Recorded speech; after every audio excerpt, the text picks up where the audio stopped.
Mr. Speaker, the measure of a man is his ability to say, I made a mistake. And when you say you make a mistake, you try your best not to make that same mistake again. That's how you grow, that's how you develop, and that's how you improve in anything that you're doing. Mr. Speaker, this evening I heard a very remarkable and bizarre thing.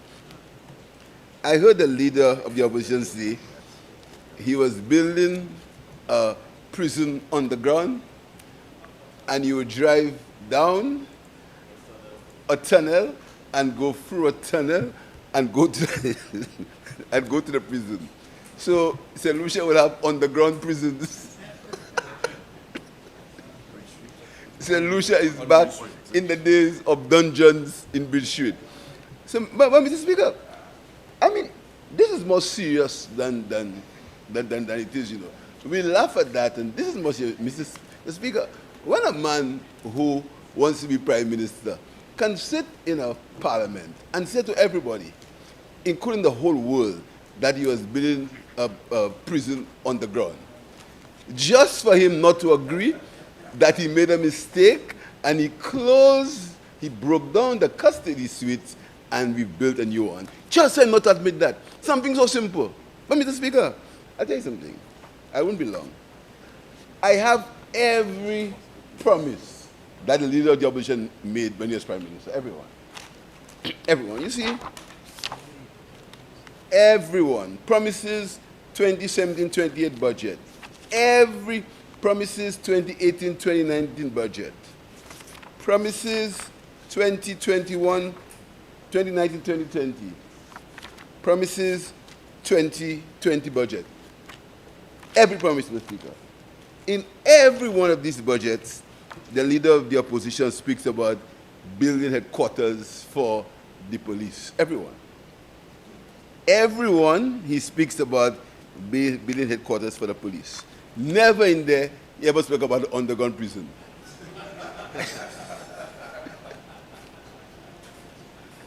Mr. Speaker, I like making a document in the house.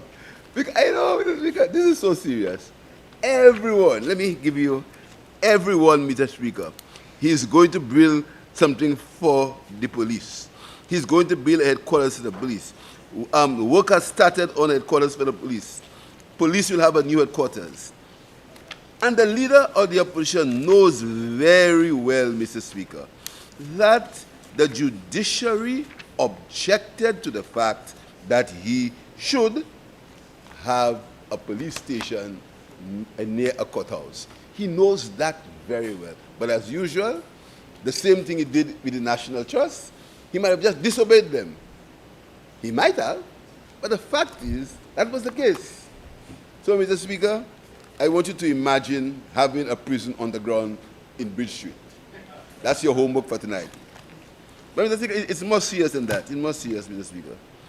Mr. Speaker, the leader of the opposition, you know, because as I said, the measure of a man is learning things. So I called a friend of mine who is a lecturer in economics at the University of the West Indies. Now, I don't profess to be. I'm just a simple, ordinary human being that God has blessed and caused me to be who I am. So you never hear me proclaim. You hear, I have never said that I'm a six-star general. Never said might, never. But they say I say it, no problem. They say all kinds of things. I've never said so for myself, but they say I say, so I'm not complaining. So I asked him, what do you think about the leader of the opposition, the former Minister of Finance, saying that the economy grew because of inflation? He said to me, the person who said so has committed an abortion to the subject of economics. Mr. Speaker, to say that the GDP of a country grew because of inflation, Mr. Speaker. Mr. Speaker, GDP at constant prices, that is how you measure the GDP of a country, which is the increase in the goods and services. And that is measured using a base year. Use a base year. And that is how you get to the GDP, and it's called at constant prices. Then the GDP at current prices, we see, is what happens every day. And that's what you have inflation in. But he goes to the price. And you see, and the media must not allow the leaders to get away with these kind of things. Because to tell the world that the government the GDP has not improved because it's done with inflation is erroneous, is wrong, is misleading. So he goes on and he says, where is the growth in the economy? Mr. Speaker, I was not the one who said there's growth in the economy, Mr. Speaker. I'm not the one who said it. The leader of the opposition used to come here every year and quote IMF reports. You know, he should stop. You know that? He stopped talking about IMF reports, Mr. Speaker. Mr. Speaker and his advisors, advise him better, please. Do him a favor. Advise him better. IMF reports, Mr. Speaker. IMF reports. The same IMF report that measures the economy. Because I know IMF Executive Board concludes 2024 Article 4 consultation. The same IMF report. The IMF report.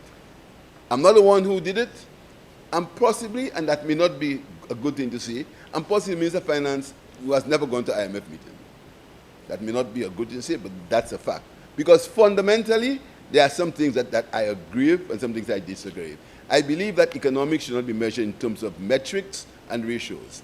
I think economics should be measured by the quality of life of the people in the country. That is my measure. But I respect I respect the technocrats, I respect the role of the IMF, and I comply. So, Mr. Speaker, IMF concludes 24.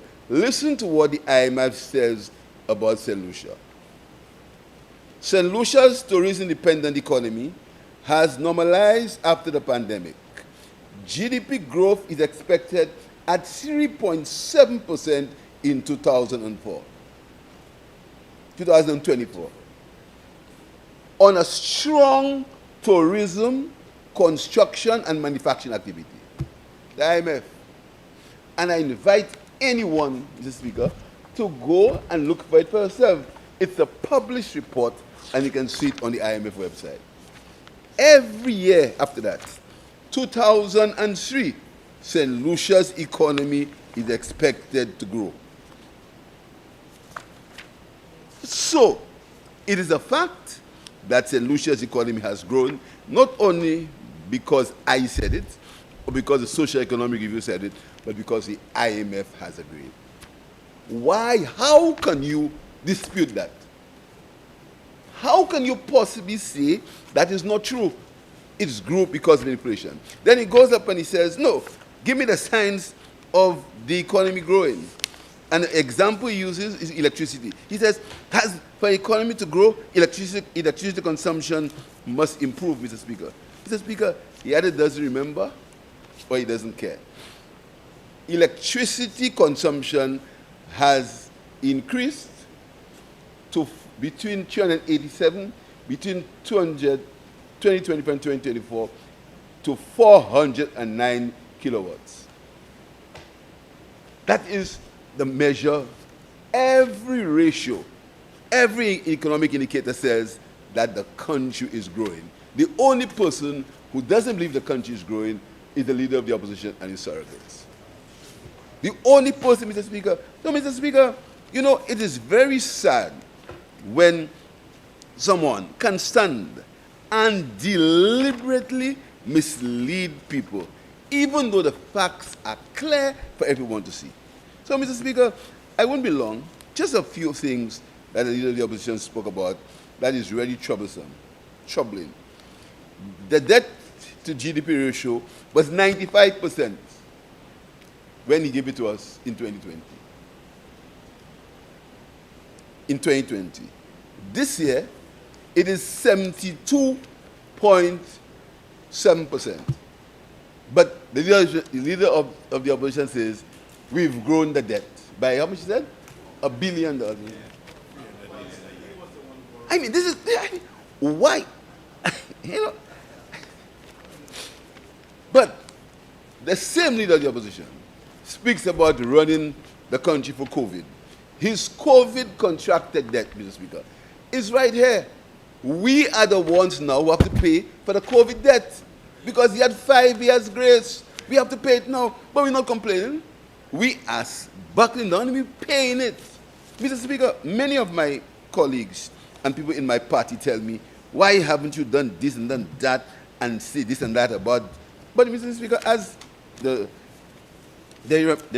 says, Mr. Speaker, as the Deputy Prime Minister says, we are in this business to work and improve the lives of the people of St. Lucia.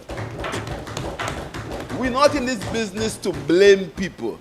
Blame. We don't blame anybody. We sit down and we work. We take advice. We take counsel. We speak to people who are more experienced than us because we are not afraid to say we do not know everything, Mr. Speaker. So, Mr. Speaker, the leader of the opposition makes a whole hue and cry about security levy. Do you know that same leader of the opposition had legislation for security levy? You want to believe that?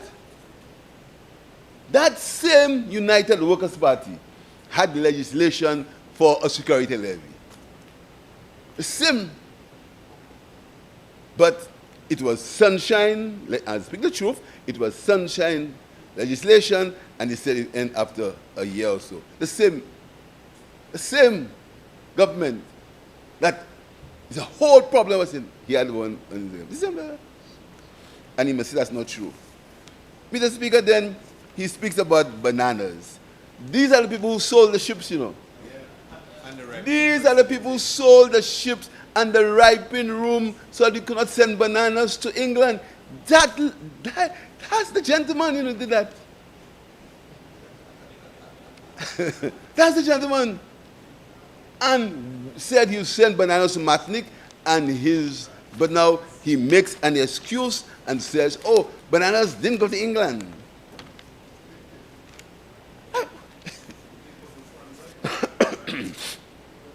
Mr. Speaker, that is the same gentleman who was in the government that sold the means of transportation to bananas in England. But Mr. Speaker, what they will do is they will go on their favorite talk shows and talk, sprue a lot of things that are not true. Mr. Speaker, this government has done the most innovative, transformational thing for the private sector, Mr. Speaker. This government. You know what we did? We removed from the private sector one of their biggest burdens, unpaid taxes. And anybody, and the member for yourself, started it when we had what is called tax amnesty when we were in government. We started, I think it's from very early started tax amnesty. But what we've done, we've expanded it. We've said that and he speaks about taxes. Here is a government that has removed from the private sector all interest. First of all, we said any taxes you owe before 2000, take it for yourself. Who's done that before? What other better concern for the private sector you can get?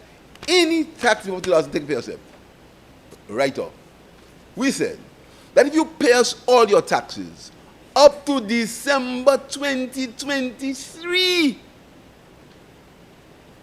you pay no interest, you pay no fines, and you pay no penalties. Mr. Speaker, what more expression of confidence and expression of support you can give to the private sector than that, Mr. Speaker? Mr. Speaker, my colleague said to me, I'm a madman for that kind of tax incentive, that kind of tax break. Mr. Speaker, no, that shows what the government is saying. Here you are. Remove from your balance sheet all these tax liabilities. All these penalties, take it out. Pay us what you owe us. But you know, Mr. Speaker, VAT, when you do not pay your VAT, you are committing an offense. Because VAT is not your money. VAT is money that you have taken, you have collected for the government, and you ought to pay your VAT every 7 days, after month end. But we are saying, even though you did not pay it, we're removing all the penalties and pay it first, Mr. Speaker. But the minister, the opposition leader says, we are taxing people. Mr. Speaker, we are the ones who increased the threshold that is not pay tax. So anybody gets in $25,000 and less pays no tax. Again, when we came to government, I think it was 12.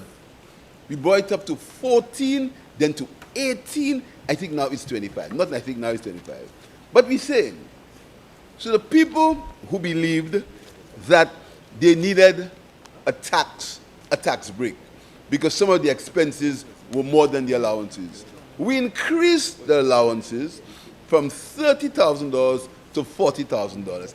And within that range, we said that you could expense more for your child at university, expense more for your mortgage, you can charge more for your children, but remain within the $40,000 threshold. Mr. Speaker, isn't that, you talk about more taxes? Talk about more taxes, Mr. Speaker. Mr. Speaker, we initiated a minimum wage to assist people, Mr. Speaker.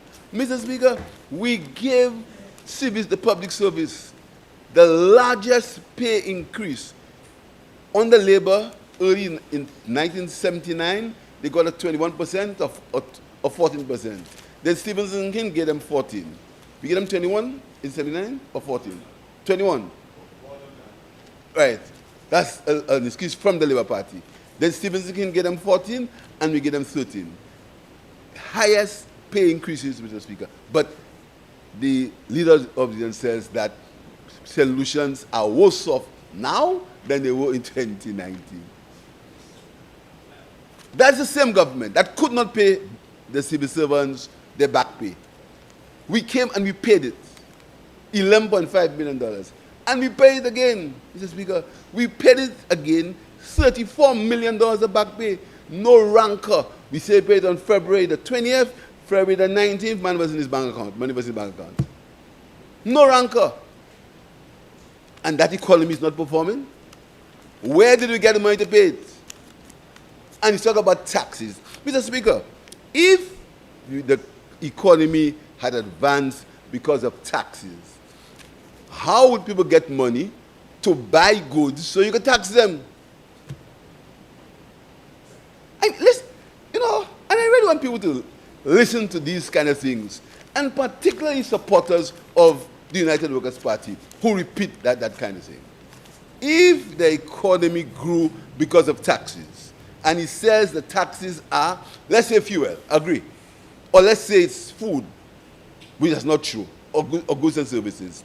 If there was no money circulation, how would people be able to buy more goods so that they could tax them? Where did the money come to tax them from? There had to be activity in the economy, so people had more money to spend, and they could spend money, so the country was moving. He refuses to accept that all the indicators, money supply went up, electricity consumption went up, imports went up, employment went down. All the expansion in the economy is clear in the figures. But no, that's not true. The IMF says that. That's not true. The World Bank says that. That's not true. The ECDB says that. That's not true. The CDB, where one of them come from, that's not true. Mr. Speaker, this is really, really sad. Then, Mr. Speaker, he goes and speaks about the labor supply, the labor force decreased. That is why employment increased. And uses the member from Microsoft, for Beaufort, Cashew has dealt with it. Somebody get involved in that again. Look at that's superfluous. The same, he quotes that for one reason, next time he doesn't use it again. Then he says that the election, the budget was an election manifesto, an election gimmick. When you say to policemen that when you take 20 years service or you get to the age of 55, you can get your NIC money, that's an election gimmick? That's a gimmick? It's not something that happen next year, you know. It'll happen forever once we stay in government. That's a gimmick? When you say to teachers that the time has come when we'll pay you your entire salary in August, that's a gimmick? It don't happen once, it happens all the time. When you give pensioners an increase from the 300 meters, and it's, you know, it's real conscience, you know. Because the leader of the opposition, when they asked him about what you think about the increase in pensions, the guy sat and straight face, he said, if it is a real increase. I mean, Mr. Speaker, you want to tell me you have so much hatred in your heart for the people of St. Lucia that even when something works out for them, you refuse to say it's something good. You refuse.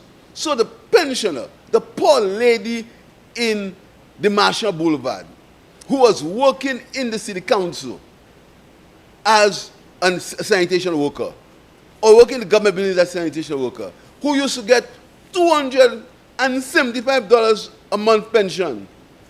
Now she gets $500. The leader of the opposition says it's not a real increase. Because you know why? He doesn't feel it. He doesn't know what it is to go to school and knowing that when you leave your home on mornings, you don't have any breakfast. He doesn't understand that. So he doesn't know what an increase from $200 to $500 will do for somebody. But we know it, Mr. Speaker. We know it. We understand it. And that is why there is such venom against us. Because all of us understand what the people of St. Lucia need. And we are grateful to the people of St. Lucia for putting us where we are. And that's the basic difference. We are grateful. We don't have arrogant postures and believing that we have the people of St. Lucia that we have a right. We are men who are men and women who understand that we are in politics to serve, Mr. Speaker. Mr. Speaker, then he goes and talks about Hiwanoro International Airport, and I took a decision. Mr. Speaker, I wouldn't be long. Any decision that we took, Mr. Speaker, it took some time, but we had advice and counsel. These are the reports. One report prepared by, and Mr. Speaker, I want you to have a look at that letter, Mr. Speaker. Have a look, Mr. Speaker. When the leader of the opposition says that he was not the one that gave any contract to OECC. Read that. Read that, Mr. Speaker. Read it. Other particulars of the loan. Other particulars of the loan contained in the proposal and the proposed loan agreement are subject to negotiation between SLASPA and the Exim Bank, except that the government of St. Lucia will approve the terms of proposed government of St. Lucia guaranteed by our bank. Finally, I wish to confirm to you officially and in writing that the government of St. Lucia has identified Overseas Engineering and Construction Company, LTOC, as its preferred contractor for the project. As its preferred, Mr. Speaker, where was the tender for that contract? Where's the tender? And he insists that there was no contractor, the project developers. You see anything like project developers there? Listen further. Mr. Speaker, look at how you build an airport. You want to tell me a government, and you think I would put St. Lucians through that? Look at the letter on that, the letter to the contractor about this airport. The contract amount may increase or decrease upon the determination and agreement between the two parties involved in the actual cost. In the actual cost of the whole works, including amount of variations ordered and approved by us. So you're giving the guys a blank check, tell them go and build an airport, and if it costs more, I'll pay it. If it costs less, I wouldn't pay it. And Mr. Taylor, you think you could put, I would put a country through that? I mean, if all good conscience, you think I could sit in a cabinet, or we, and put the country through that, Mr. Speaker? Mr. Speaker, the largest construction project in the island, no bill of quantities. No bill of quantities, Mr. Speaker. And the people, we looked for a company called Antenna Airport Consulting Services, an international company. After we got a report, a review from the government of Lucia, we had some local technocrats. They did a review for us. We said, let us audit it. So we asked a firm of international consultants to prepare it for us, Mr. Speaker. Now, Mr. Speaker, again, I want you to pause a little bit and look at what I'm saying to you. The opposition leader says there were no cost overruns. Mr. Speaker, look at a bill from the contractor. The piles for US dollars 42 million cost overrun. They were supposed to put 316 piles. They put 3,116. And he says that's not a cost overrun. $42 million. US. But he says it's not a cost overrun. Further, Mr. Speaker, further, Mr. Speaker, here is what the consultants are saying to us.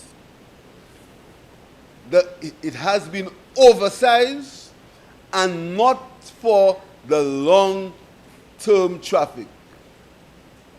Isn't that? The airport he was building, the consultant says, not me, the St. Lucian said that too, but you know, we had to get other people to do it first just to audit what the St. Lucian says. Option 1 has been oversized, not only for the long-term traffic, but more notoriously for the short to medium-term traffic. I'm not the one who said it, you know. So that is what they wanted to put us through. That's what they wanted to put us through. That's what they wanted me to put the people of St. Lucia through, Mr. Speaker. Then, Mr. very quickly, he speaks about the Roseau, the John Compton Dam. And, Mr. Speaker, you know, it is remarkable that how the leader of the opposition knows that we have the facts. But because we do not want to put St. Lucia as the minister, member of Parliament say, in all that row. So we do not allow, we do our work and we keep quiet. But the time will come when we have, and he threatens us all the time. You say, put the facts out, the time will come, Mr. Speaker, when we have to do it. We have to, Mr. Speaker, and the evidence is there, and the evidence is available. The John Compton Dam. The John Compton Dam, Mr. Speaker. Mr. Speaker, the John Compton Dam.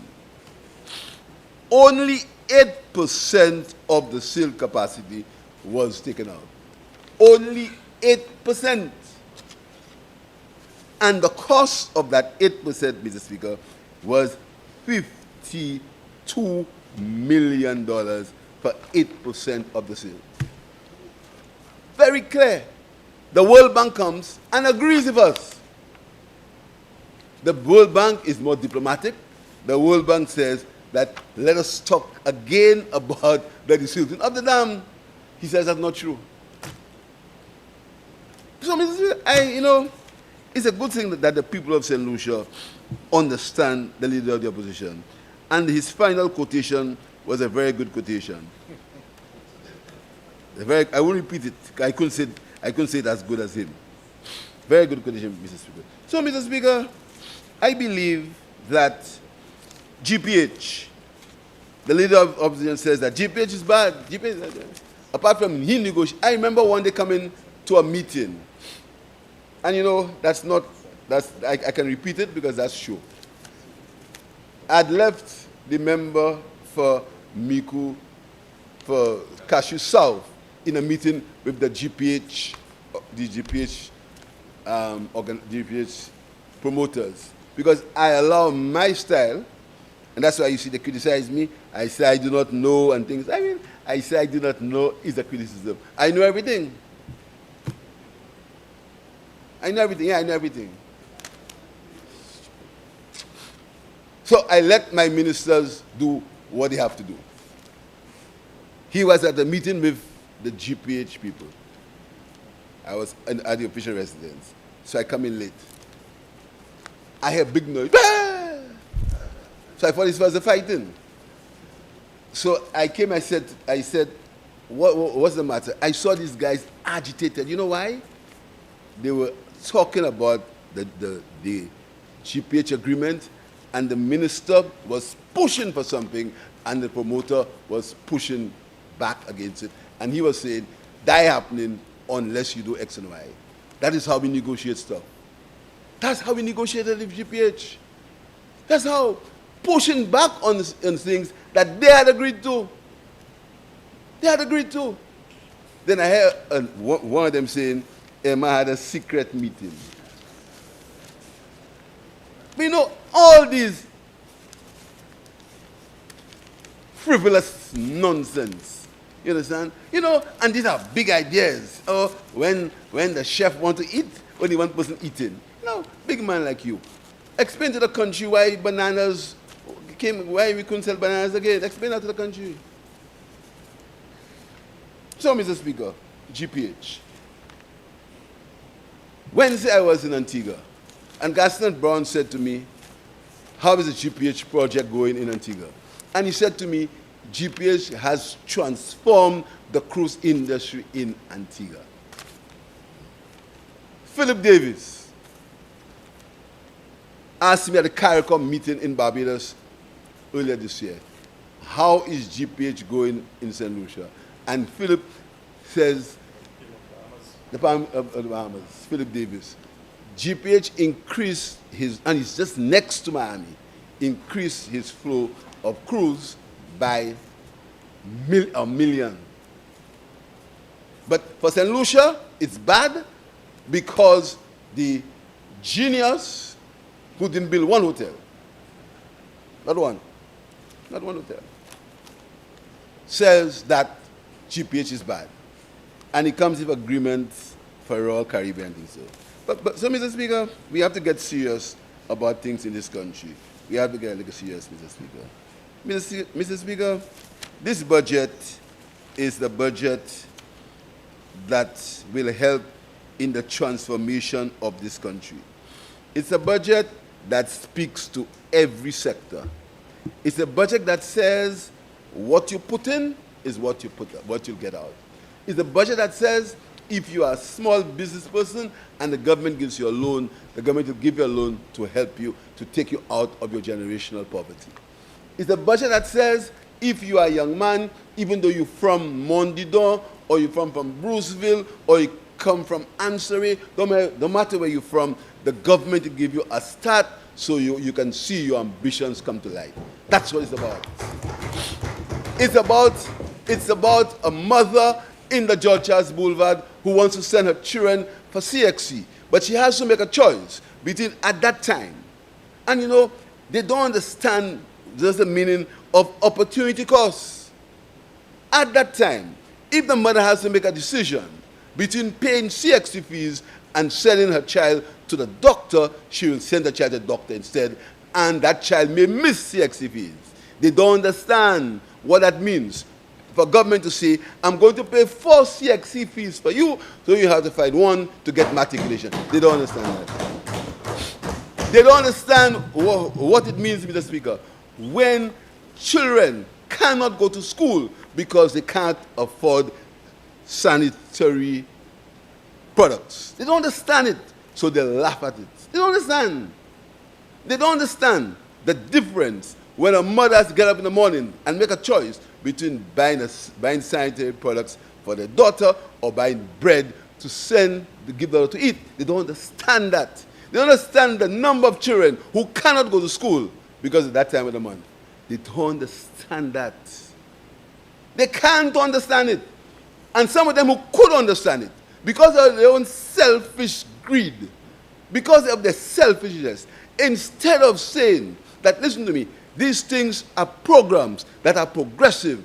These are programs where you came from. You understand it, because you grew up in that environment. Instead of supporting it, you join with people who can't understand it, who never will understand it, and some of those who understand it, but because of their position and because of their greed and their lust for power, will pretend as if they don't understand it. They don't understand what it means, Mr. Speaker. When a lady who has been cleaning government buildings,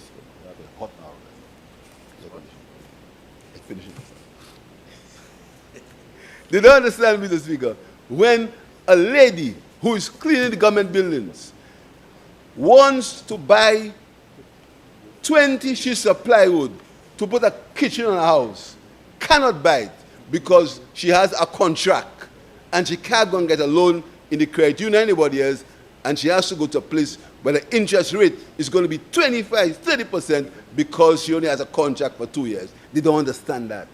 So they don't understand how we've changed that person's life. 1,900 people, we've changed their lives directly. They won't understand that. They can't understand it, Mr. Speaker. But whilst we're doing that, we are giving businessmen waiving their tax for them. Whilst we are doing that, we're saying to the middle class, take $40,000 more in allowances. Whilst we're doing that, we're saying that to the homeowner, $400,000 stamp duty free. Don't pay any stamp duty on that. But what they do, they ridicule us. They ridicule us, Mr. Speaker. Mr. Speaker, the leader of the opposition wants to take the government to court for sovereign wealth fund. You want to believe that, Mr. Speaker? I'll quote for you his exact words on the sovereign wealth fund. Because, you know, they always tell you, PSA, PSA. Nobody can never say, nobody can never quote me as saying. Nobody. They only say in PSA, put my voice on. Say I say, put my voice. Never. Let me show you something about sovereign wealth fund, Mr. Speaker. The leader of the opposition, in a budget, one of his budget addresses, Mr. Speaker, he says that, no, but before I go there, Mr. Speaker, you heard about Galaxy?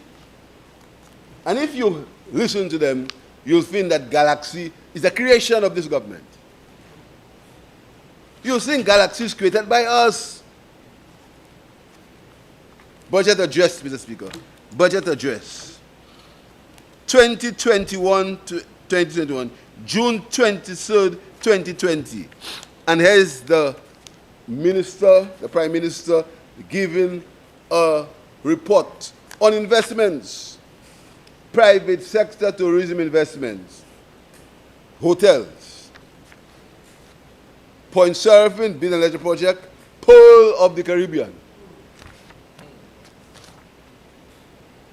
Following a successful completion of the thoroughbred horse-racing track, the developers will focus on constructing 250 rooms, free to four four-star hotels, catering to recreational business tourists in Bonsejour. The hotel project will include a casino, hospitality, school, and retail food and beverage space. The developers are in the process of submitting plans for final approval from the DCA. Canals Resort. Mr. Speaker, On January 15 this year, we broke ground to mark the commencement of construction activity for the Canals Resort in Miku.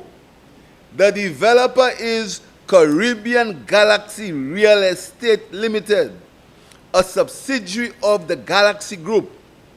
The resort will consist of residences and 2 hotels managed and branded by AMR Resorts, Apple Leisure Group. The total investment is estimated at US $300 million. But you think that we are the ones who brought Galaxy to St. Lucia. In 2020, I was in opposition, getting no CDP money. That's why I was in 2020. In opposition. But these are his words, Mr. Speaker. But if you hear him speak now, as if he knew nothing about Galaxy. Galaxy never existed for him, Mr. Speaker. Health. A national health. You hear him talk about health insurance. A national health fund. Health. Every year, a different thing about health, Mr. Speaker. Every year, a different thing about health insurance. The next one, talk about levies. Let me read something from to you about levies, Mr. Speaker. Let me read something. It's a pity that, okay, health. My government aims to pursue this a 2-pronged attack, which pursues public-private partnership for the provision of services and introduction of national health insurance. Later on the line, later on in the next year, Mr. Speaker, about health again. About health. Another one, the Castries Market Redevelopment Project is expected to commence during this fiscal year, 2019. Undertaken on phased basis, a temporary site has already been identified for the relocation of vendors. Vision, nothing. Going further, Mr. Speaker, you know, Mr. Speaker, one of these days, we'll have to call a special sitting of this Parliament to do a few things. Discuss St. Jude, discuss Hiwanora International Airport, and discuss promises, Mr. Speaker. And I'm putting them on notice. Take all my 4 budget address and do the same thing I do there. Challenge. Take all my 4 budget addresses and do all the thing I do there. Huh?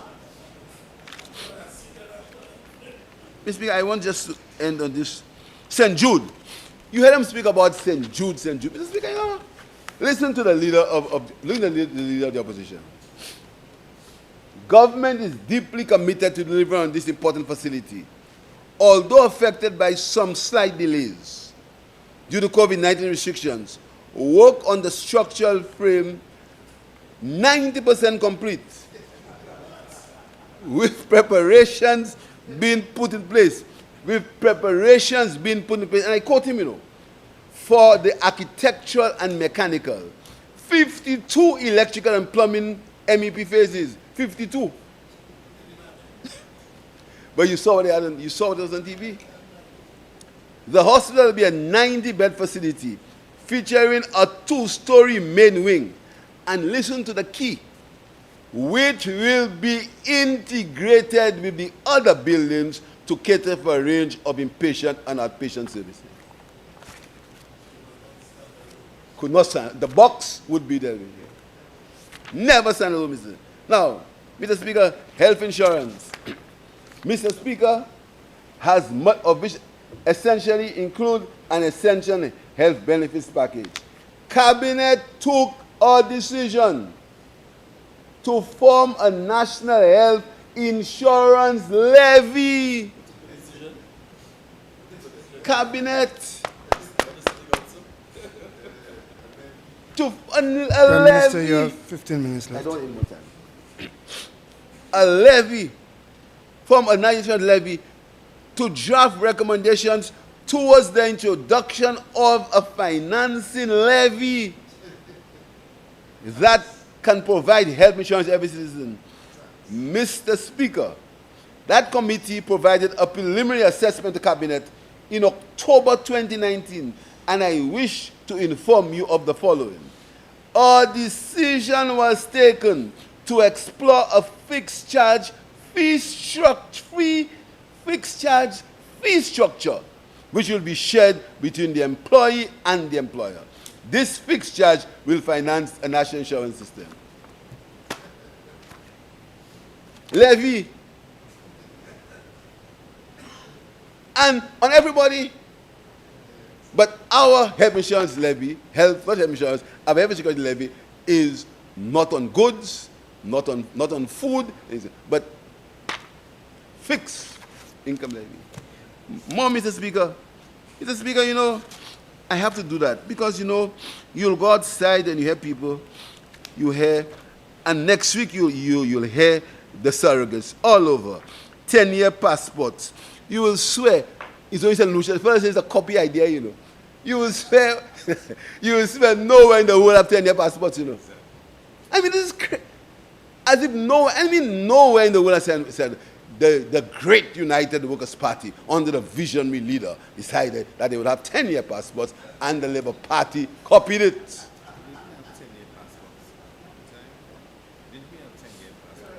Of course, in the beginning. But when we did the first printing, for some reason, and we agreed. We didn't back down. We agreed. We said that probably might have been an oversight. At that time, for security reasons, we said, no, we have 5 years. We changed right away. We changed it. We agreed. We didn't go in the posture of I'm right, I'm right. We changed it. But it's the vision of the leader that made us do 10-year passports. The vision of the leader, Mr. Speaker, that will give us an underground prison.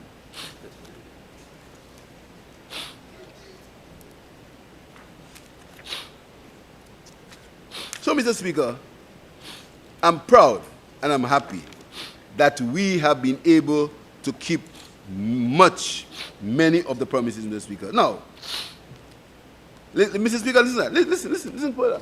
OKU Hospital.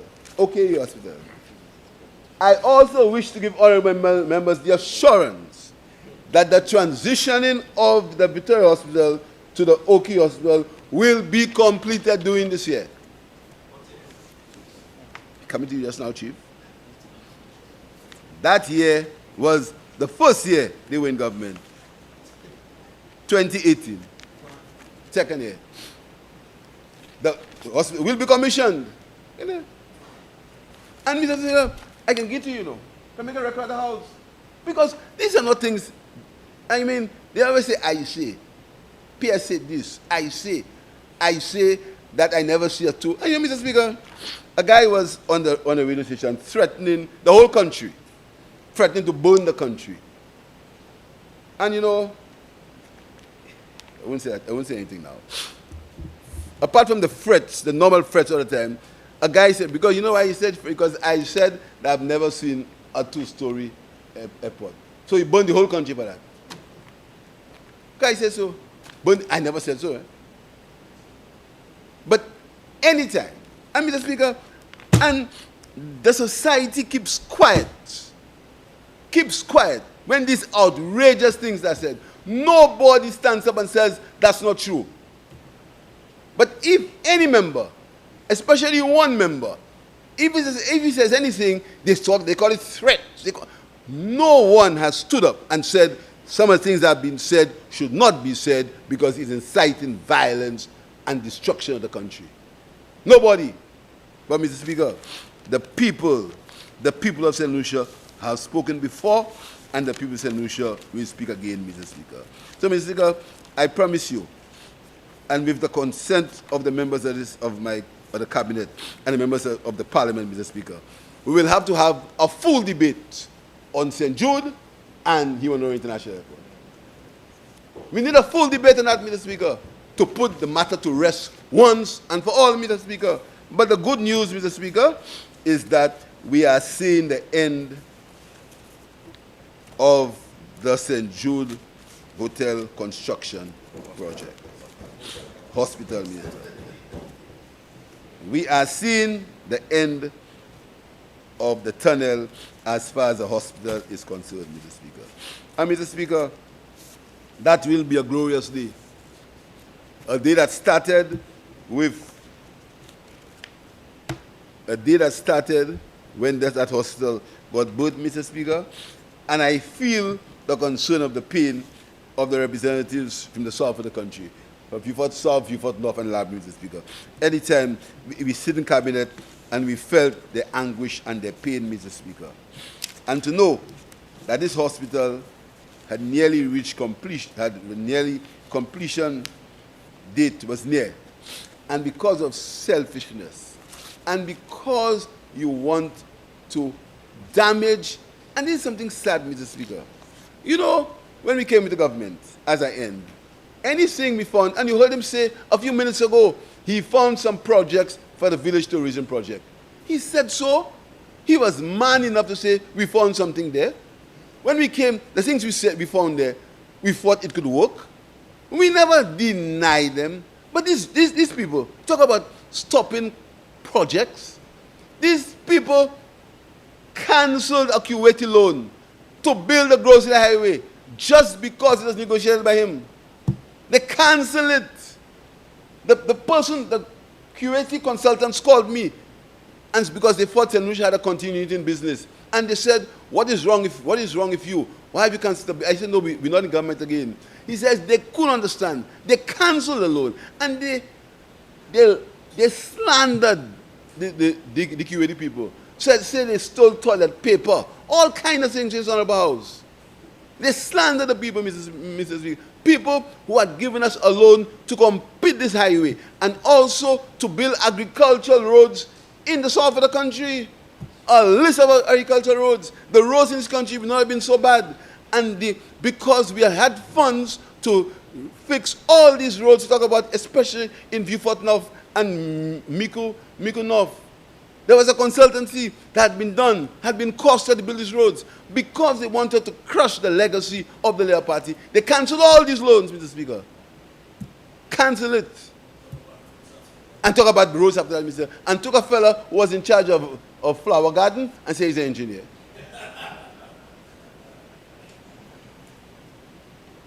Ask him. A fella who was in charge of flower garden, say the engineer, and now there's congestion on the road. You want to say that you had the plans for the grocery highway and we cancelled the plans, Mr. Speaker. So, Mr. Speaker, I think that we have a very exciting time ahead, Mr. Speaker. Very exciting. I'm very grateful to the support of my colleagues. I know sometimes I may not deliver the CDB funds as I should, but that's all because I need to conserve. And that's why, Mr. Speaker, we have a sovereign wealth fund. The sovereign wealth fund is for the future. The sovereign wealth fund is to tell you, put something aside for the future. That's what it's all about. And it's a lesson for all young people of this country. Put something aside for the future. And the government is leading by example. So I want the people of St. Lucia to embrace the opportunities that we are offering them. I want to tell the police of this country, we do not improve their status by having dances for them, by having balls for them, and making people who can't model, make men dress like women to model. That is not how we are improving their quality of life. We are improving their quality of life by increasing the number of policemen on the road, by giving them more equipment, by building a new police headquarters in Grosile, Mr. Speaker. And you know, the pain in that is that these guys saying the Grosile station was the idea. Mr. Speaker, the guys bought a building. They made somebody buy a building to sell for them, to rent for them. And up to now, Mr. Speaker, the police in Grosile, I talk about working conditions. You know, Mr. Speaker, I'm sure many of you did not do that. We are renting quarters for the police in Grosile. We're renting for them. Whilst the construction is taking place, we are renting a place for them. I won't say where, for security reasons, where they can rest comfortably while the construction is going on, Mr. Speaker. That's how we care about police. That's how we care about them. 5 minutes left. So, Mr. Speaker, I want the police to know that we do not just say we support law and order. We don't say that we talk about citizen security. We put our money and our resources where our mouth is, Mr. Speaker. And as we speak, the Ansel police station has been transferred to Ottawa. As we speak, and next week, the Vieux-Fort police station will move to the building that they allowed to stay. The Vieux-Fort police station needed some minor repairs. They closed it. They allowed it to deteriorate. And now we had to spend about $4 million in it. But hopefully, not hopefully, the police will move into their new police station in Vieux-Fort anytime now if they have a move, Mr. Speaker. And that's the message we send out to the police. Do your work. Don't get involved. Your work is to deal with citizen security. The nurses, Mr. Speaker, we saw a problem in nurses. We are saying, let us pay the tuition so we can get more nurses in the system. Bodily, Mr. Speaker, bodily. Firemen, we have revolutionized the fire service in St. Lucia. And there's going to be a graduation of about 53 new fire recruits. Because of this government, we're increasing the number of firemen, Mr. Speaker, and opening the substation in Ansel Canneries, Mr. Speaker. That's what we do. That is what we do. The things we do are measurable. You can measure them. The things we do are tangible. The things we do, you can see it. You can touch it. When we give teachers money for their materials, it's not thing we say, you know. You can feel it, Mr. Speaker, and talk about materials. I want to compliment the Minister of Education, Mr. Speaker, because TVET education was something they spoke about every year. Now, the children are going to the school. You can't laugh, how are you? You probably, you can't call that. They put their uniforms and they go to school.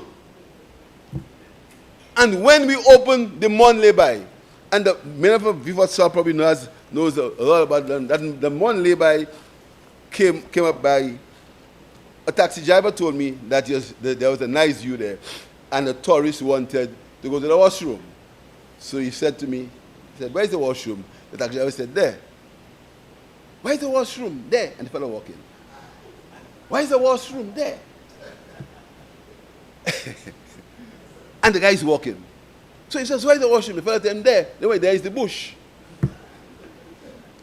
That's the washroom. So I came to the cabinet and I gave my colleagues the joke about the bush. And we started by building a toilet facility up there, Mr. Speaker. And then it came up to what it is there. And now the member for Cashew South has taken it. He didn't. And then he's put a new face on it. And now we are very happy to have a modern Mon Lay-by opening on Tuesday, Mr. Speaker. That's how we do our thing. So, Mr. Speaker, I want to thank everyone. We have a lot of work to do, Mr. Speaker. We are remaining focused. Keeping our eye on the price, Mr. Speaker.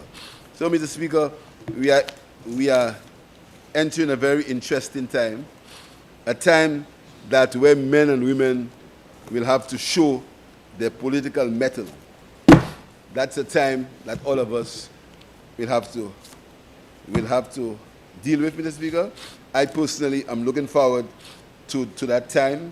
I'm looking forward to many other things. But, Mr. Speaker, I want to thank my colleagues. I want to thank everyone. I've got nothing more than support from the cabinet. All the stories of who will fight with who and can't pay salaries and things like that. All that's over, Mr. Speaker. We are moving forward, focused, and ready to develop this country. I thank you, Mr. Speaker.